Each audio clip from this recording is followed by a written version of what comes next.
What is up, mathletes? Welcome back to the episode of Math with Dr. Math. And in this episode, we're going to be looking at these logarithmic properties to make your life easier.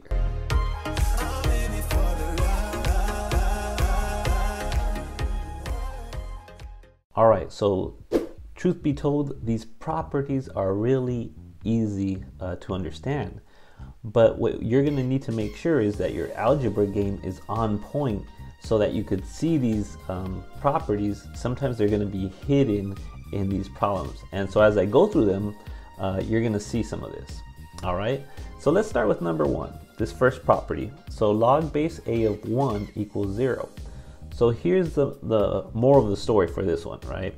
Whenever your argument here, right? Whenever this argument is 1, and sometimes you'll see it written like this, sometimes they'll throw in parentheses, right? It means the same thing. So make sure you're comfortable with the notation. So whenever the argument is 1, then what you're gonna already know is that this logarithm is equal to 0. And sometimes they might throw different bases at you to kind of mess with you.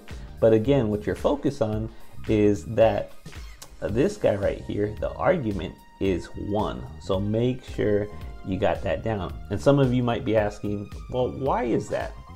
Well, one way I like to tell my students, my Dr. Mathletes all over the world here, is that's logarithmic form, right? So if I change it to exponential form, right? Remember how we did that, exponential form? So this is the same thing as a to the power of 0, and that equals 1. You're saying, well, you're asking this, what number raised to the power of 0 equals 1? Well, according to our definitions and everything we learned, anything raised to the power of 0, as long as it's not 0, right? Anything raised to the power of 0 equals 1. So here, it doesn't matter what we have, our answer is always gonna be 1 here. So this makes sense that if your argument, right? If your argument is 1, then the exponent here is going to be 0. So this is one way of looking at it. Another way of looking at it, let's look at this problem right here. All right, here we're asking pi, and remember at first we didn't know what this answer was. We didn't know what the answer is, so I could put an X here since we didn't know what the answer was. So pi raised to what power equals 1? Well, the only way that this could equal 1 is if our exponent was 0, right? Because anything raised to the power of 0 is 1. So there's so many different ways of thinking about this, but most people, all they want to know is, Dr. Math, give me the goods, and here's the goods. If the argument is 1, your answer is 0. So write it down, get a tattoo, just kidding. And you will have no problem with this one. Follow me to the second one. All right, property number 2 here. Check out what this one's saying. When the base of the log and the argument are the same, when the base and the argument are the same, and notice the exponent here is not written, but there's an invisible 1 here. That's going to be important. So when the argument and the base are the same, then that log is going to equal 1. And don't forget what a log equals. A log equals an exponent. That's what a log represents. It represents the exponent. So a raised to what power gives you a? Well, a raised to the first power. So again, the secret is when the base and the argument are the same, your answer is 1. So you might be looking at this and you're like, oh, well, wait a minute, these guys aren't the same. And this is where I said you have to make sure that you understand and remember all your exponent rules, right? And there's so many things that are gonna kind of be, they're gonna sneak them in here just to make sure that your algebra game's on point. So for example, this is the same thing as log base square root of 7, and notice this is just another way of writing the square root of 7, right? Because 7 raised to the 1/2 power, that is a square root, right? So whenever you have an exponent that's the 1/2 power, that's the same thing as saying the square root, right? So if you forgot that, go look at my radical video so you could review that. So here we know that the square roots of 7 are the same. So according to our property here, we know that the answer is 1. So again, whenever, let me highlight this, whenever the base and the argument are the same, we get an answer of 1 there. Got it?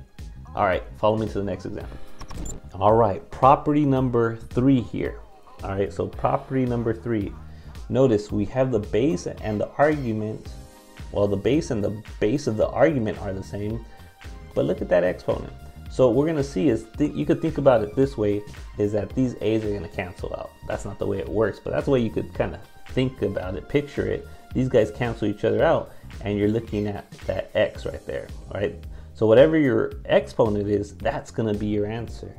And if you wanna understand why, then again, just rewrite this in exponential form. So we have a raised to the power of x. And what does it equal? Well, it equals a to the power of x. So this makes sense, right? This property makes total sense, because I'm asking you, a raised to what power gives me this? Well, a raised to that power, which is x, right? So again, this makes sense once you change it to exponential form, but at first glance, it's gonna take some time for you to get used to, right? So again, the main thing is, what I say to look for is the base and the argument. Oh, those are the same? I know I'm gonna be left with that exponent as my answer. All right, so how does that apply to this problem, Dr. Math? If I'm trying to simplify this, this does not look like this.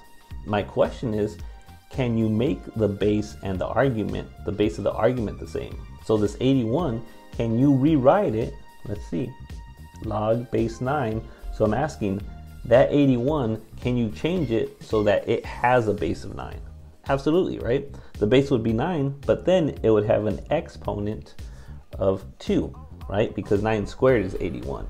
So again, what we're going to be doing at times is manipulating the argument so that it's in one of these formats. And once it's in one of those formats, then you could apply whatever rule it looks like, right? So now these 9s, we think about them as canceling. So you're left with an answer of 2 right there. Got it? All right, so for this property, the most important step here is to smash that like button, subscribe, and tell a friend, or 10,000, what Dr. Math is doing here for you guys, right? We want to get you to ace those classes, right? We want to make math easier, understandable. So let's check out this property. Look at this base and look at the base of the log, right? So the base of the log and this base, they're the same. They're both a. So again, you could think about it as them canceling each other out, right? And what I want you to think about is exponential functions and logarithmic functions. They're the inverse of one another, right? Those are inverse functions, so they undo one another. And that's what's really happening here. And you're left with that argument. So think of those a's kind of canceling each other out, and you're left with whatever's in here. All right, so this looks really weird because you're like, what happens to that c squared plus 5? So again, it doesn't matter what's in here. Always make sure you understand the property, because even when things look a little different, you're gonna know, oh, these 5s, Dr. Math said they kind of cancel each other out. So therefore, we're left with that argument, which is c squared plus 5, right? And there you have it, folks. And it's that easy, right? So again, understanding these properties before you just go out there and do tons of homework problems and really struggle, I want you to make sure you understand these properties, because that's going to make life so much easier for you. All right, so let's look at our last case here.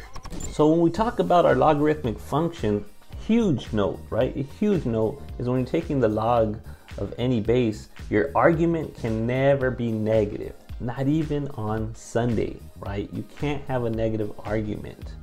And so when we look at the domain, right, they're asking you, what numbers are allowed to be here as the argument? What numbers can I plug in to this expression here?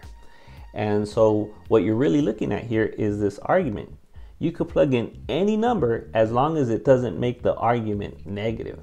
So what we're looking at is your concentration is everything inside of the log, right? So what you want to do is you want to make sure that that x plus 3 is not negative. So you want to make sure it's a positive number, and it can't be equal to 0. So this is what we're looking at, this inequality right here. So what you do is you take that argument and you got to guarantee me that it's greater than 0. And now we could go ahead and solve for x. So subtract 3 from both sides. So here you see that your domain, right, which is all the numbers you're allowed to plug into this expression here, can be any number, right? You can plug in any number as long as it's greater than -3. Because if that number is greater than -3, when you plug it in, you're going to see that this number, this result, is going to be positive. And you can take the log of positive numbers. That's totally okay. So again, the big takeaway from this is just to make sure that this argument ends up being positive after you plug in a number. And when we get into solving these logarithmic equations, right, what you're going to see is that we always have to check our answer, because sometimes that answer might not make sense. All right, mathletes. So hopefully this was helpful. And again, don't forget to help us out. Subscribe, like, and tell a friend what we're doing here for you guys. Peace.